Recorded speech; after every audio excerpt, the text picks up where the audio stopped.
আসসালামু আলাইকুম প্রিয় দর্শক, আশা করি সকলেই ভালো আছেন। আজকে আপনাদের সঙ্গে আলোচনা করব বড় পীর আব্দুল কাদের জিলানী রহমতুল্লাহের সংক্ষিপ্ত জীবনী। বড় পীর আব্দুল কাদের জিলানী রহমতুল্লাহ ছিলেন ইসলামের এক মহামানব, একজন মহান বুজুর্গ, আধ্যাত্মিক গুরু এবং ইসলামী চিন্তাবিদ। তার পূর্ণ নাম ছিল শায়খ আব্দুল কাদের জিলানী। তিনি 1003 খ্রিস্টাব্দে 400 হিজরি ইরাকের জিলান অঞ্চলের একটি গ্রামে জন্মগ্রহণ করেন। তিনি ছিলেন এক অভূতপূর্ব আধ্যাত্মিক ব্যক্তিত্ব এবং ইসলামের দানিশমন্দদের মধ্যে অন্যতম। তার জীবন, শিক্ষালাভ, কর্ম ও আধ্যাত্মিকতা মুসলিম বিশ্বে আজও অমর ও প্রভাবশালী।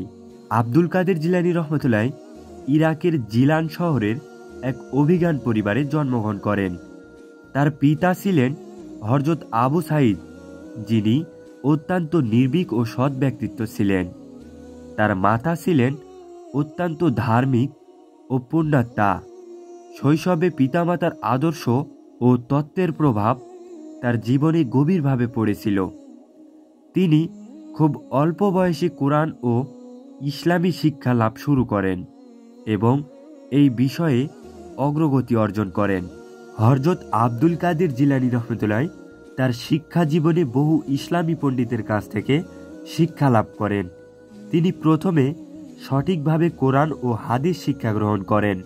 তারপর তিনি ইরাক, শাম, মক্কা, মদিনা ও বাগদাদ সফর করেন এবং সেখানে বিভিন্ন বিদ্বান উলামাদের কাছ থেকে শাস্ত্রীয় ও আধ্যাত্মিক শিক্ষা গ্রহণ করেন। তিনি শাস্ত্রীয় জ্ঞান অর্জন করার পাশাপাশি আধ্যাত্মিক পথেও গভীর মনোযোগ প্রদান করেন এবং নিজের মনের শুদ্ধতা ও তাত্ত্বিক জ্ঞান বৃদ্ধি করেন। হযরত আব্দুল কাদের জিলানী রহমতুল্লাহ তার আধ্যাত্মিক জীবনে এক উজ্জ্বল নক্ষত্রের মতো হয়ে উঠেছিল।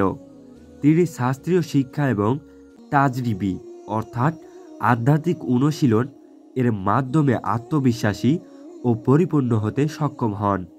তার আধ্যাত্মিক ক্ষমতা ছিল অসীম। তিনি আত্মশুদ্ধি, দুনিয়া ত্যাগ, আত্মত্যাগ এবং আল্লাহর প্রতি গভীর ভালোবাসা ও বিশ্বস্ততার মূল মন্ত্রে বিশ্বাসী ছিলেন। তিনি একাধিকবার প্রমাণ করেছেন যে তিনি কেবলমাত্র ইসলামের সাধক নয়, বরং তিনি মানবতার সেবকও ছিলেন।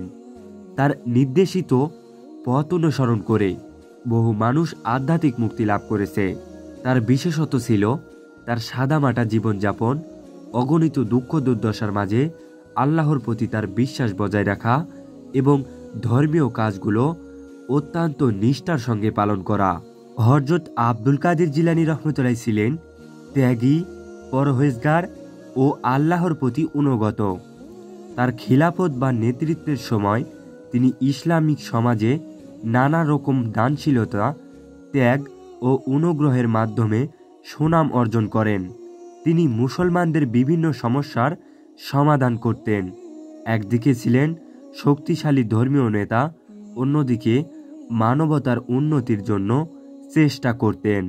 তিনি কখনো ধন সম্পত্তির পেছনে ছুটে যাননি, বরং মানুষের সেবা, দানশীলতা ও আল্লাহর নির্দেশ পালনে তার সময় অতিবাহিত করেছেন।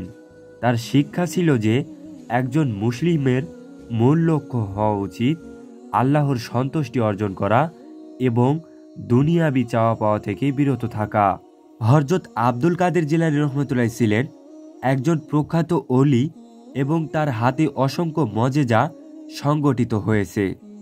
তার জীবনের এমন অনেক ঘটনা রয়েছে যা সাধারণ মানুষের কাছে অলৌকিক মনে হতো। একটি বিখ্যাত ঘটনা হলো, একবার তিনি এক দরবারে বসেছিলেন এবং কেউ তার কাছ থেকে সাহায্যের জন্য আসলেন। তিনি আল্লাহর নাম নেন এবং সেই মুহূর্তেই ওই ব্যক্তির সমস্যার সমাধান পেয়ে যায়। তার জীবনে অনেক অলৌকিক ঘটনা ঘটে যা তার আল্লাহর প্রতি গভীর সম্পর্ক এবং আধ্যাত্মিক শক্তির পরিচায়ক। হযরত আব্দুল কাদের জিলানী রহমতুল্লাহের জীবন ও শিক্ষা আমাদের জন্য অমূল্য ধন।